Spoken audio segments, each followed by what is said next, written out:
नमस्कार दर्शकों, मैं सीए दिवाकर जग्गा। तो जैसा कि आपका पिछले कई टाइम से एक बार बार मेरे को डिमांड सुनने में मिलता था कि टेक्निकल एनालिसिस पे एक शुरू किया जाए प्रोग्राम, तो आज हम उसको लेकर शुरू कर रहे हैं टेक्निकल एनालिसिस को। तो सबसे पहले मैं आपको बता दूं कि जब भी हम लोग किसी मार्केट में डील करना शुरू करते हैं तो हमारे पास दो ऑप्शन होते हैं, जैसा कि आप जानते हैं। या तो हम फंडामेंटल एनालिसिस कर सकते हैं या हम उसका टेक्निकल एनालिसिस कर सकते हैं। तो जहाँ फंडामेंटल एनालिसिस की बात आती है वो एक बहुत ही टाइम कंज्यूमिंग और बहुत ही एक लंबे टाइम वाला प्रोसेस होता है।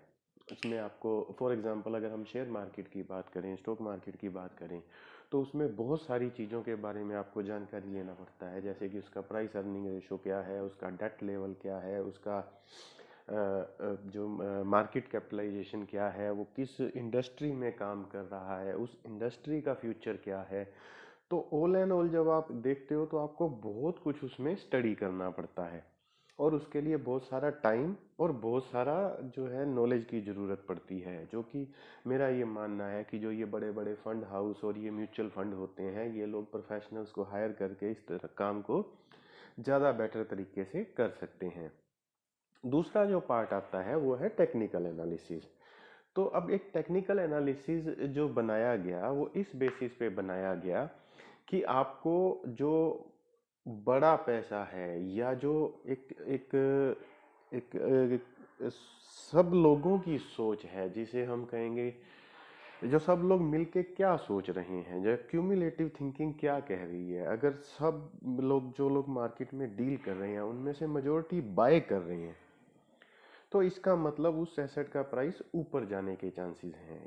ज़्यादा लोग बाय कर रहे हैं या ज़्यादा जो पैसा जिस बंदे के पास है या जिन जिन बंदों के ग्रुप के पास है, अगर वो लोग उसको बाय कर रहे हैं, वो उन्होंने अपना फंडामेंटल एनालिसिस भी किया होगा, उस एसेट में बहुत थोरो रिसर्च भी किया होगा, जो आप और मैं नहीं कर सकते इतना समय लगा के।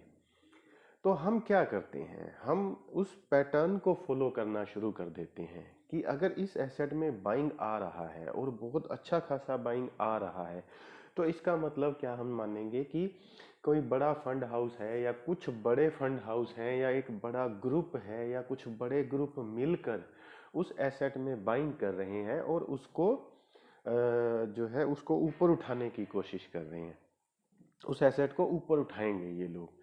तो इस तरीके से जब आप स्टडी करना शुरू करते हैं तो आपको उसमें ज़्यादा उसमें समझने में आसानी रहती है। अब इसमें आपको सबसे बड़ा फ़ायदा ये है कि अगर आप इसमें बहुत लंबा चौड़ा टाइम नहीं दे सकते हैं तो टेक्निकल एनालिसिस आपके लिए बेस्ट है, क्योंकि आप एक बार टेक्निकल एनालिसिस समझ लेते हैं। टेक्निकल एनालिसिस का जो बेसिक पार्ट होता है, जैसा कि आप जानते हैं, वो चार्ट रीडिंग है। तो अगर आप एक बार चार्ट रीडिंग समझ लेते हैं तो उसके बाद आपके पास सामने कोई भी एसेट का चार्ट होगा तो आप उसको अच्छे से एनालाइज कर पाओगे, उसको अच्छे से समझ पाओगे कि इसको मेरे को क्या करना है इस एसेट में। अब आपको यहाँ ये दिमाग नहीं लगाने की जरूरत पड़ेगी कि इसके इसके चार्ट के पीछे जो एसेट है वो किस तरह की है या वो क्या है। अगर चार्ट में मेजोरिटी बाय कर रही है, बड़ी मनी, बड़ा पैसा, या जिसको आप ऑपरेटर बोलते हो या क्यूमुलेटिव विजडम बोल दो या उसको आप कुछ भी मेजोरिटी पीपल बोल दो, मेजोरिटी इन्वेस्टर बोल दो, अगर वो लोग बाय कर रहे हैं तो आपको भी बाय करना चाहिए, क्योंकि अल्टीमेटली ज़्यादा बाइंग की वजह से उसका प्राइस चढ़ेगा। तो टेक्निकल एनालिसिस बेसिकली इस तरह काम करते हैं। तो अब ये यहाँ आपको एक चीज़ और ये समझना होगा कि ये जो सीरीज़ है ये थोड़ा लंबा चलेगा और 35 से 40 के करीब इसमें एपिसोड आएंगे। लेकिन एक मैं आपसे एक ये वादा कर रहा हूँ कि अगर आप उसको पूरा देखते हैं, समझते हैं, तो आप इसमें एक बहुत अच्छा day trading, long term investing, swing trading, तीनों में महारत हासिल कर सकते हैं, तीनों में आप प्रोफिशेंट बन सकते हैं। क्योंकि ये जो टेक्निकल एनालिसिस है वो एक इतना स्ट्रॉन्ग टूल है, इसके साथ आप किसी भी एसेट में बहुत अच्छे से काम आप इसमें कर सकते हैं जी।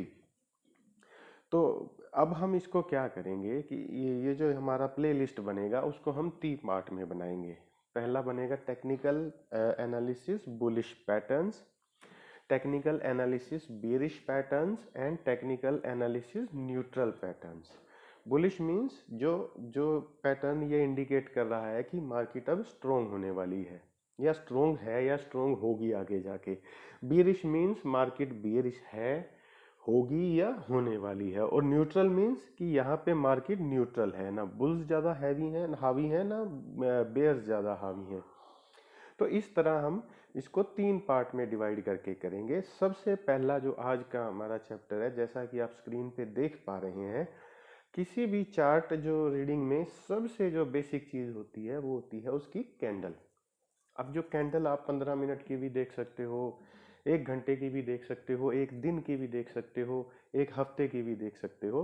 तो ये सारी चीज़ें धीरे धीरे बाद में आएंगी। तो अभी हमें जो स्क्रीन पे दिख रहा है, सबसे पहले हम इस कैंडल के बारे में बात करते हैं। ये टेक्निकल एनालिसिस का फर्स्ट पार्ट है, फर्स्ट बेसिक जो स्टार्ट जो होना चाहिए वो है। और कुछ लोग इसमें से, हो सकता है आप में से बहुत लोग इसके बारे में जानते भी हों, लेकिन मेरा एक ये थॉट है कि मैं इसको बिल्कुल बेसिक लेवल से शुरू करके और 30वें 40वें एपिसोड के एंड पे इसको मैं हाईएस्ट लेवल पे, प्रोफिशिएंस लेवल पे या एक प्रोफेशनल लेवल पे मैं इसको ले जाऊं। तो आज हम जो इसका शुरुआत करेंगे एक बेसिक कैंडल से करेंगे। तो जैसा आप देख पा रहे हैं कि हमारे सामने ये 2 कैंडल बनी हुई हैं। एक लेफ्ट साइड में रेड कलर की कैंडल है और राइट साइड में ग्रीन कलर की कैंडल है। तो सबसे पहले जब भी आप चार्ट को देखते हैं तो सबसे पहले आप उसका कलर देखते हैं। कलर रेड मींस, जैसा कि हम जानते हैं, डेंजर, माने प्राइस गिरा है।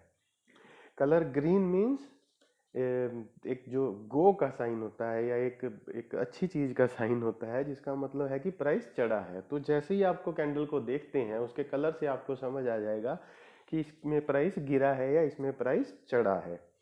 दूसरा, अब हम इसमें रेड कलर की कैंडल से शुरुआत करते हैं। तो सबसे पहले रेड में आप ऊपर आप देख पा रहे होंगे ओपन प्राइस। तो ये इसका जो ओपन जो हुआ, यानी कि जब दिन की शुरुआत हुई तो इसका जो ओपन प्राइस था वो ये था।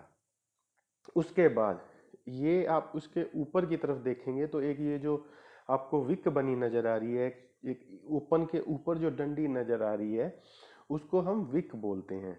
तो ओपन होने के बाद यहाँ बायर्स ने इसको ऊपर की तरफ पुश किया। तो ये जो आप हाईएस्ट प्राइस देख रहे हैं इसको टच किया दिन के दौरान, लेकिन उसी टाइम बेयर्स का प्रेशर आ गया, सेलर्स मार्केट में आ गए, तो उन्होंने कैंडल को नीचे की तरफ दबाना शुरू किया। और ये जो अब आप बिल्कुल नीचे आ जाएंगे तो यहाँ देखिए लोएस्ट प्राइस है। तो बेयर्स ने इसको इतना नीचे दबाया कि इसका लोएस्ट प्राइस यहाँ जाकर बना। लेकिन अभी दिन खत्म होने से पहले ही इस जो लोएस्ट प्राइस था इसमें कुछ बायर्स आए और उन्होंने नीचे से बाइंग करना शुरू किया। और जो ये आप क्लोज देख पा रहे हैं, यहाँ पे ये कैंडल आके क्लोज हो गई। तो जो ये रेड कलर की कैंडल आप देख रहे हैं, इसका जो बीच वाला रेड पार्ट है उसको हम उसका बॉडी बोलते हैं, कि ये कैंडल का बॉडी है। ऊपर जो आपको ये डंडी टाइप का नजर आ रहा है ये इसका विक बोलते हैं, इसको शेडो भी बोलते हैं। तो ये अपर विक है और जो नीचे वाली डंडी है या नीचे वाली जो आपको नजर आ रही है इसको हम लोअर विक या लोअर शेडो भी बोलते हैं। और बीच वाला पार्ट जैसे मैंने आपको बताया बॉडी होता है, और उसके बाद ये ओपन और क्लोज होता है। इसी तरह अगर हम इसका ग्रीन कैंडल में आ जाते हैं, तो ग्रीन कैंडल में जब आप देखेंगे कि नीचे जब आप देखेंगे ग्रीन कैंडल में, आप राइट साइड में देखिए, प्राइस जो है ये ओपन हुआ। ओपन होने के बाद मार्केट में बेयर्स आ गए और इन्होंने उस प्राइस को सेलिंग करके नीचे की तरफ दबाया, जो कि लोएस्ट प्राइस बना, जो आप इसमें ग्रीन कलर के ग्रीन वाली कैंडल में नीचे देख पा रहे हैं। लेकिन इस नीचे वाले प्राइस आने के बाद बायर्स और बुल्स इतनी जबरदस्त तरीके से मार्केट में एंटर किए कि इसको उठा के ये ऊपर ले जाते गए और इसके हाईएस्ट प्राइस तक इसको ले गए। हाईएस्ट प्राइस आने के बाद अब चूंकि जिन्होंने नीचे खरीदा था उन्होंने ऊपर सेलिंग करना शुरू कर दिया, तो कुछ सेलिंग आने की वजह से ये थोड़ा नीचे आके, जहां आप राइट साइड में देखेंगे ग्रीन कलर के, तो आपको क्लोज दिख रहा है। तो ये प्राइस यहाँ आके क्लोज हुआ। तो अब आप इसको समझेंगे कि किसी भी कैंडल का बॉडी जितना बड़ा होगा, अब आप देख रहे हो जो बीच वाला पार्ट है वो बॉडी है, किसी भी कैंडल का जितना बीच वाला पार्ट बड़ा होगा उतना ही उसका उस जो बेयर या ग्रीन या रेड कैंडल है या बाइंग और सेलिंग का जो प्रेशर है वो उतना ही ज़्यादा माना जाएगा। तो इस तरह से आप इस कैंडल को जो इस पैटर्न को समझ लें, इसको आप आज में आज सिर्फ कैंडल को स्टडी करें। फिर इसके बाद धीरे धीरे हम जो है अगले इसके जो पार्ट हैं उसको हम धीरे धीरे शुरू करेंगे। फिर ये इनको हम ग्रुप में स्टडी करना शुरू करेंगे कि तीन एक तरह जैसी कैंडल बनती हैं तो उसका क्या मतलब है, या दो एक तरह की कैंडल बनती हैं उसका क्या मतलब है, और इसी तरह इनके अलग अलग नाम भी होते हैं। तो इस तरह 35 से 40 के करीब इसके एपिसोड बनेंगे और ये आपको बहुत ही डेडिकेशन के साथ और बहुत ही टाइम दे के ये आपको यहाँ पे समझना होगा। तो आज के दिन में मेरा आपके लिए एक सजेशन है कि इस कैंडल जो मैं आपके सामने है इसको आप जितना देख सकते हैं, open, low, high, close, upper wick, lower wick, highest price, lowest price, इसका बॉडी, उसको आप जितना समझ लेंगे, क्योंकि ये बेसिक है, इसको आप जितना ज़्यादा अच्छे से समझ लेंगे ये उतना ज़्यादा आगे आपको हेल्प करता जाएगा। तो आज ये जो कैंडल के बारे में जानकारी है ये आपके लिए एक जो है फाउंडेशन स्टोन है, एक आपका बेस बनाने में हमें यहाँ पे हेल्प करेगी। तो आज आप इसको अच्छे से स्टडी करें, इसको इस एपिसोड को देखें, इस जो ये जो आपके सामने जो ये कैंडल्स बनी हुई हैं इनको बड़े ध्यान से देखें, और इस सीरीज के इस प्लेलिस्ट के जो जितने भी आगे पार्ट्स आएंगे उनको आप बड़े ही ध्यान से सुनोगे, समझोगे, और उसके बाद आप इसमें फ्यूचर में, ये मेरा आपसे वादा है कि अगर आप 35-40 एपिसोड अच्छे से इसमें बने रहेंगे तो 40 एपिसोड्स के बाद आप ये कहने लायक हो जाएंगे कि हाँ अब मैं इस मार्केट को समझ पा रहा हूँ, अब मैं टेक्निकल एनालिसिस को समझ पा रहा हूँ कि ये किस तरह काम करता है, और कुछ ना कुछ आप इसमें अगर आप डे ट्रेडिंग भी करना चाहेंगे तो वो भी कर पाएंगे। तो इसी के साथ ये आज का हम पार्ट जो है यहीं फिनिश करेंगे।